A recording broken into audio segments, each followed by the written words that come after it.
Gracias. Bueno, este último segmento de la tarde, del día de hoy, lo vamos a dedicar a iniciar un conversatorio, iniciar un diálogo que se ha propiciado desde el programa mismo entre todos aquellos componentes técnicos que hacen parte de la adaptación al cambio climático con la parte política.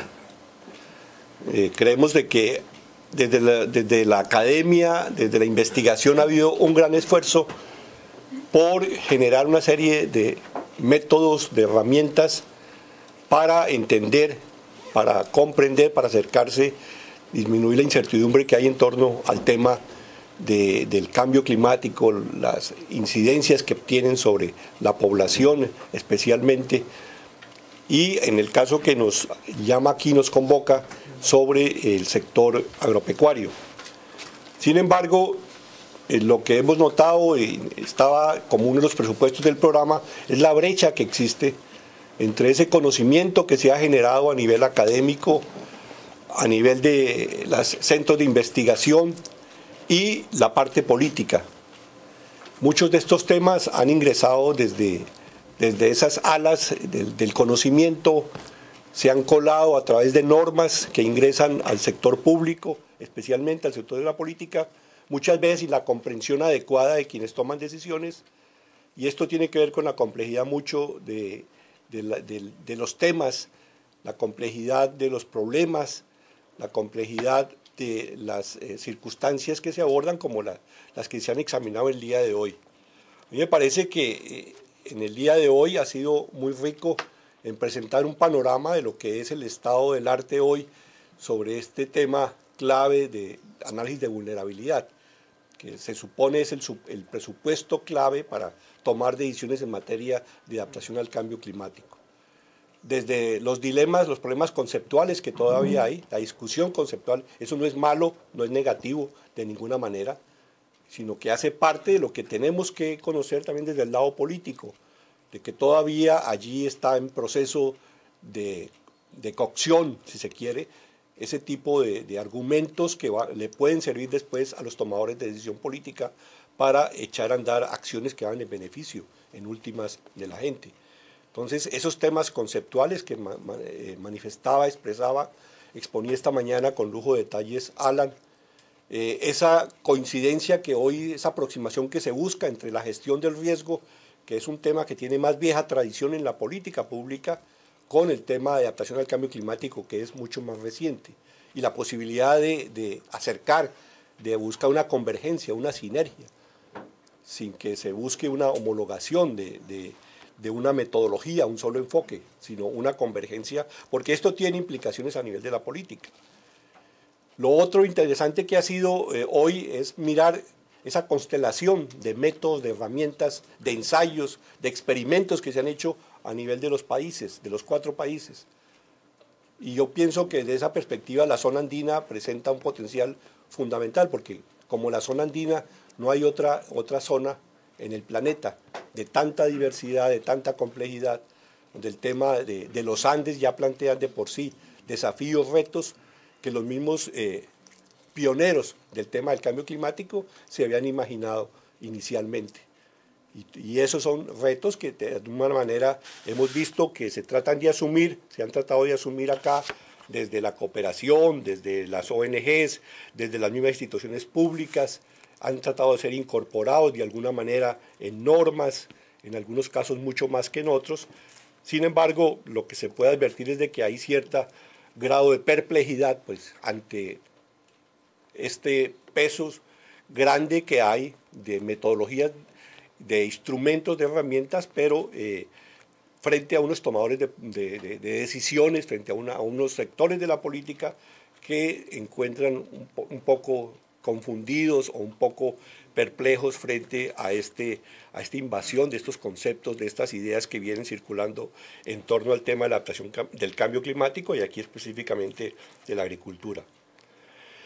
De otro lado, es importante el otro punto que salta a la vista hoy en las presentaciones de hoy, es que hay un interés grande por el tema, Es un interés que se ha puesto evidente en los sectores políticos, específicamente acá en el sector que analizamos, el sector de agricultura. Se han echado a andar procesos, hay un interés por buscar cooperación, buscar una convergencia con experiencias dentro de la región para tratar de ir resolviendo poco a poco los problemas, los dilemas que se presentan para trabajar ese tema de la presión del cambio climático en el sector agropecuario. Y eso es importante que se dé, no es presentar un estado negativo, un estado de desolación o un estado de confusión frente a esta situación. Yo pienso que esa ha sido una de las propuestas del programa, de abrir ese diálogo, de abrir ese espacio de discusión. Por eso, en este panel vamos a tener oportunidad de escuchar a personas, delegados de los países que vienen de la parte política, que vienen desde los ministerios, a ver cómo es su primera visión.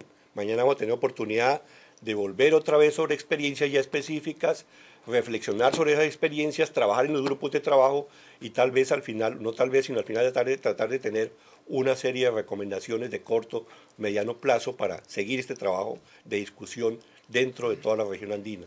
Pero por ahora queremos escuchar esa primera versión de lo que hoy han observado, de lo que se emite de parte de los países, se ha emitido de parte de los países, de parte de lo conceptual, desde parte de la academia, y vamos al final a tener unas reflexiones finales de Alan, que abrió la sesión de la mañana de hoy y queremos que cierre luego de escuchar a nuestros colegas de aquí de la parte política.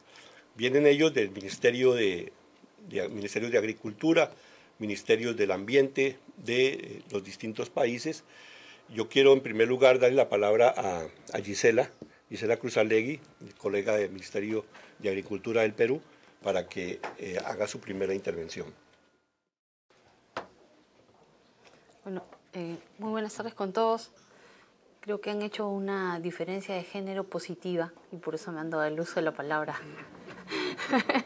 Muchas gracias. Y en representación de todas las mujeres aquí presentes, muy agradecida. Bueno, creo que la jornada de hoy día ha sido muy interesante para todos. Y dado que somos varios los comentaristas, voy a tratar de ser breve en esto. En principio, el análisis que han hecho los consultores sobre el estado del arte en todos nuestros países, todos han coincidido en que en cada uno de nuestros países los elementos son dispersos respecto al tema de vulnerabilidad frente al cambio climático. Diferentes conceptos, diferentes instituciones preocupadas por el mismo tema. Pero ahí justamente radica la importancia de estar aquí presentes, ¿no? Abordando juntos un tema de preocupación común. Entonces, eso es algo positivo, que si bien pudiera ser una preocupación el estar abordando cada uno desde su punto de vista, es importante que logremos ahora concertar hacia dónde queremos estar apuntando y qué cosas podríamos estar, de qué manera podríamos estar abordando todo esto. Un poco para hacer referencia también a que dentro del Ministerio de Agricultura, en el caso de Perú, nosotros, frente a toda esta diversidad de conceptos que se manejan y ese interés que se manifiesta de parte de las distintas instituciones, y por qué no decirlo, dentro del mismo Ministerio de Agricultura, cada una de las direcciones y organismos dependientes del sector público agrario que se maneja, nosotros hemos formado un grupo técnico de seguridad alimentaria y cambio climático, que justamente lo que permite este grupo técnico, el GTTSAC, nosotros le llamamos, para hacerlo breve, Grupo Técnico de Trabajo de Seguridad Alimentaria y Cambio Climático, tiene 6 actividades, ¿no? Coordinación y articulación intrasectorial, pero también multisectorial, porque no solamente es en el nivel del gobierno central con el que se trabaja, sino en los 3 niveles de gobierno, regional y local. Establecer los lineamientos de política sectorial y estrategias, planes y proyectos respecto a seguridad alimentaria y cambio climático. También establecer las alianzas, o sea, las propuestas de alianzas con sector empresarial o sector académico, ¿no? Los productores mismos. Elaborar y armonizar instrumentos de uso y manejo sostenible de los recursos naturales, de la gestión del riesgo, de la seguridad alimentaria y del cambio climático. La sistematización de información, de estudios y experiencias que sobre los temas existan. Y también el tema de fortalecimiento de capacidades. Este grupo técnico de seguridad alimentaria y cambio climático ha trabajado, como vuelvo a repetir, desde lo local, con los gobiernos locales, gobiernos regionales y con las entidades del gobierno nacional del sector público agrario, pero también involucrando a otras dependencias de, por ejemplo, el Servicio Nacional de Meteorología, el CENAMI, que es una dependencia del Ministerio del Ambiente. Con el apoyo de la FAO, hemos elaborado el Plan Nacional de Gestión de Riesgo y Adaptación al Cambio Climático para el sector agrario, que eso para nosotros constituye ya una política nacional, ¿no?, del sector para poder abordar el problema del cambio climático, que el cambio climático representa para el sector agrario. Esta herramienta para nosotros ha sido fundamental, porque nos ha permitido, por un lado, compartir los mismos intereses y tener una sola guía de cómo es que vamos a ir abordando las diferentes actividades que vienen a contrarrestar todo este cambio climático. Este plan GRAC, recientemente aprobado por resolución ministerial, que el 18 de octubre va a estar siendo presentado públicamente y a partir del cual vamos a empezar la labor de difusión en cada una de las regiones que colaboró en su formulación, pero el paso siguiente ya es la implementación. En esa implementación que todos buscamos del plan, ahí justamente programas como el de GIZ-CAN, que nos reúne el día de hoy, juega un papel fundamental, porque si no, solamente quedaría como un plan elaborado. ¿Y para qué tantos planes, no? Porque en nuestros países lamentablemente tenemos muchísimos planes, pero ¿cuántos de esos planes realmente llegan a implementarse, ¿no? Muchas veces hay grupos interesantes, ¿no?, de profesionales que elaboran planes, pero que no logran estos compartirlos con otros y entonces nadie los implementa finalmente. Y es más, se vuelven a elaborar nuevamente otros planes y caemos en lo mismo, ¿no? Planes sin implementarse.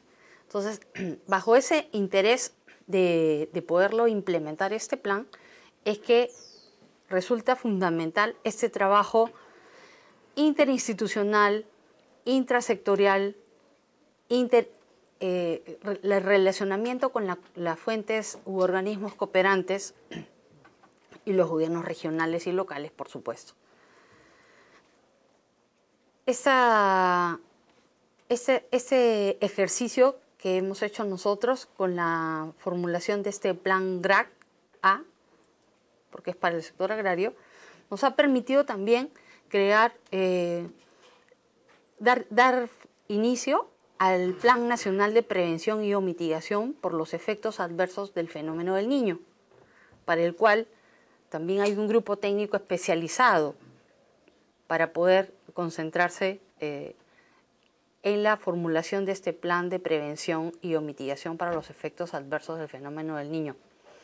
Me acompaña en la delegación peruana el ingeniero Jorge Escurra, que es quien lidera este grupo técnico, que seguramente en su momento podrá un poco compartir también con ustedes lo que se viene haciendo sobre esto. Cabe señalar que el Ministerio de Agricultura de Perú cuente con este instrumento, como política nacional del Plan GRAC, nos ha permitido ordenar las actividades que estamos desarrollando con la colaboración de GIZ en este programa con Comunidad Andina y que también da inicio a otros proyectos. Próximamente vamos a iniciar con apoyo del gobierno japonés el proyecto AMICAF, que justamente es de análisis de vulnerabilidad, pero ya en puntos muy focalizados a nivel local, ¿no? Y con el Programa Mundial de Alimentos también, otro programa, porque lo que queremos es unir esfuerzos, ¿no? Pero bajo un solo esquema, la necesidad de realizar la implementación de este plan. Creo que es la mejor herramienta que nos va a permitir orientar todos nuestros esfuerzos para un propósito común. Muchas gracias.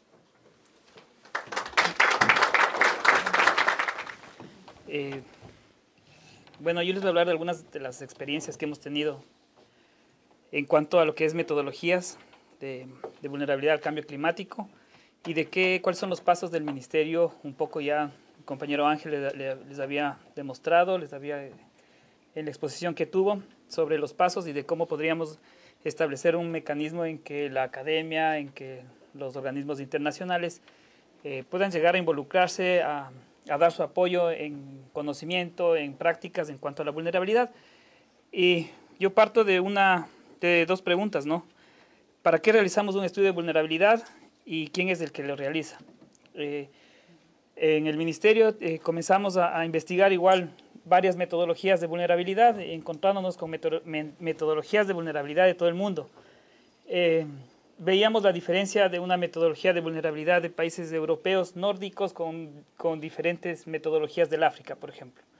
Comenzamos a aterrizar y un poco más a nuestra realidad local y comenzamos a ver casos de Colombia, de Perú, pero igual necesitábamos bajarnos un poco más de espacio local debido a que la climatología de nuestro país, si bien tiene un común que sería un poco el sur de Colombia, Ecuador y un poco el norte de Perú, pero nosotros tenemos nuestras diferencias, ¿no? Entonces, uno de los problemas que teníamos al seguir trabajando era la definición de clima, la definición de desastres, porque no es lo mismo para todos los países el tipo de desastres que lo veíamos, ¿no? Nosotros, por estar en la ubicación que lo tenemos, no tenemos huracanes y un poco de cosas. Entonces, sí, la definición de los conceptos era uno de los principales, digamos, de barreras que nosotros teníamos. Entonces nosotros necesitábamos que esos conceptos de todo lo que tiene que ver riesgos, vulnerabilidad, defina a alguien, ¿no? Y para eso el Ministerio del Ambiente está tratando de definirlos y tenerlos para que todas las personas que quieran hacer un estudio de vulnerabilidad tengan la definición de esos conceptos y que se los pueda manejar con mayor utilidad, ¿no?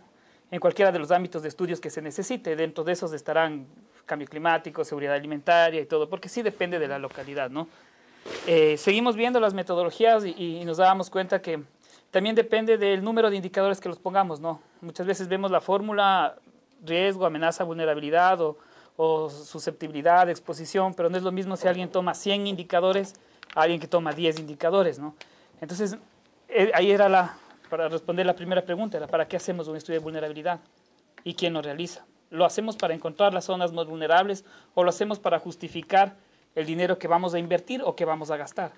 Entonces sí depende también de este tipo de enfoques. O sea, ¿para qué es lo que realizamos un estudio de vulnerabilidad? Entonces el Ministerio del Ambiente comenzó a unir todos estos enfoques para tratar de unificar unos conceptos y otro un poco la metodología, para tratar de establecer criterios similares para que los estudios de vulnerabilidad se vayan adecuando con ciertos parámetros a nivel nacional. Esto para que ayude dentro de los campos, ¿no? En lo que es políticas públicas a nivel nacional. Entonces, se comenzó a hacer un trabajo que es la exposición del día de mañana, que es de una análisis de vulnerabilidad socioeconómica de la cuenca del Pastaza. Pero más que los resultados que nosotros sacamos, son matrices causa-efecto.